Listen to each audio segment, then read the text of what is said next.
Hello दोस्तों, education portal में आप लोगों का स्वागत है। 69,000 शिक्षक भर्ती के बारे में कुछ बड़ी खबर आ रही है। सबसे पहले बड़ी खबर है शिक्षा मित्रों के लिए खुशखबरी। शिक्षा मित्रों को जो 250 लगभग शिक्षा मित्र इस भर्ती परीक्षा में शामिल किए जा रहे हैं। इसके अलावा अब शिक्षक बनना हुआ कठिन। नई शिक्षा नीति आज लागू हो गई है। जैसा कि आप लोग देख रहे हैं, 69 केंद्रीय कैबिनेट की मीटिंग में बड़ा फैसला। नई राष्ट्रीय शिक्षा नीति को लागू हो गया। यानी अब जहां भाजपा शासित प्रदेशों में नई राष्ट्रीय शिक्षा नीति को लागू कर दिया गया है। आइए इन सब पर हम विस्तार से बात करते हैं। सबसे पहले बात करेंगे हम नई राष्ट्रीय शिक्षा नीति के बारे में। नई राष्ट्रीय शिक्षा नीति जैसे कि 2019 में आई थी, लेकिन उस समय विरोध के कारण इसे ड्राफ्ट कर दिया गया था।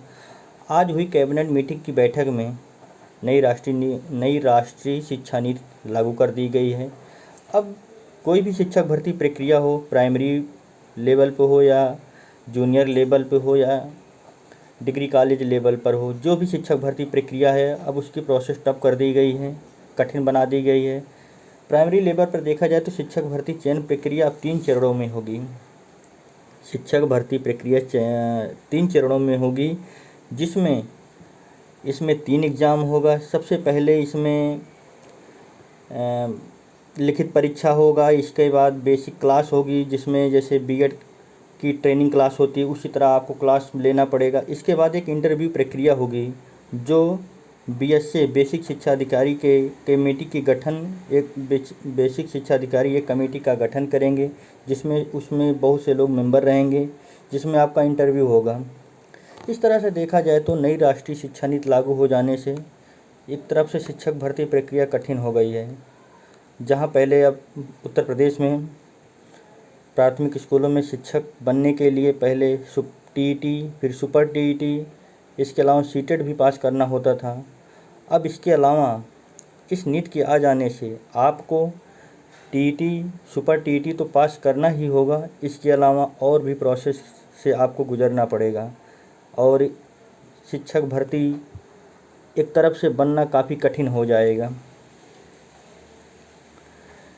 इसके अलावा हम देखें तो जो लास्ट में एक इंटरव्यू चरण की प्रक्रिया है, उसमें काफ़ी विरोध भी हो रहा है, क्योंकि इसमें किसी भी शिक्षक भर्ती में इंटरव्यू में एक तरफ से करप्शन का मामला हमेशा सामने आता रहता है।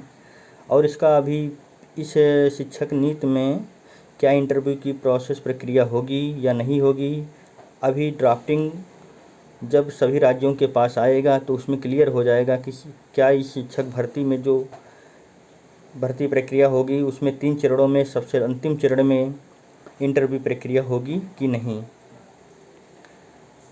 इसके अलावा अब हम बात करते हैं शिक्षा मित्रों के लिए। शिक्षा मित्रों के लिए सबसे बड़ी खुशखबरी यह है कि आज बात यह है कि 12 जून 2020 को शिक्षा मित्रों को लेकर शिक्षक संघ ने एक चयन सूची के मुद्दे पर उत्तर प्रदेश के बेसिक शिक्षा मंत्री को एक ज्ञापन दिया था, जिस पर शिक्षा मंत्री ने शिक्षा मित्रों की जो 69,000 शिक्षक भर्ती प्रक्रिया में कुछ शिक्षा मित्र छूट गए थे, उन पर विचार करने का निर्णय दिया था और यह कहा था कि आपकी मांगों पर हम विचार करेंगे।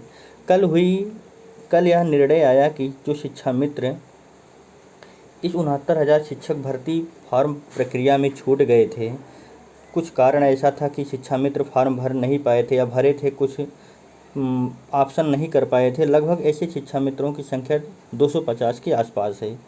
अब उन लोगों को इस शिक्षक भर्ती प्रक्रिया में शामिल कर किया जा रहा है।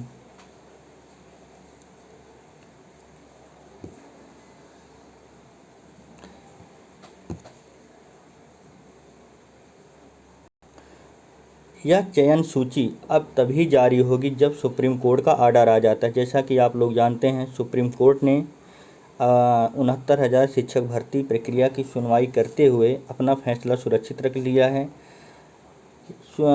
सुप्रीम कोर्ट का ऑर्डर लगभग 1 हफ्ते या 15 अगस्त के पहले ही आ जाएगा। सुप्रीम कोर्ट का ऑर्डर आने के बाद एक बार फिर जिला आवंटन सूची फिर से जारी होगी। लगभग 250 जो शिक्षा मित्र इस भर्ती प्रक्रिया में फिर से शामिल हो रहे हैं।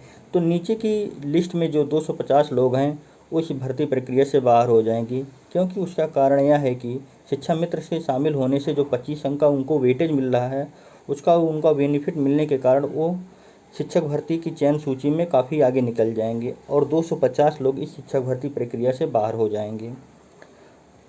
दोस्तों, इसके अलावा 69,000 शिक्षक भर्ती समाचार या उत्तर प्रदेश की शिक्षक भर्ती समाचार से संबंधित कोई लेटेस्ट न्यूज़ अपडेट के लिए आप हमारे चैनल को सब्सक्राइब करें, ताकि आपके पास लेटेस्ट वीडियो पहुंच सके।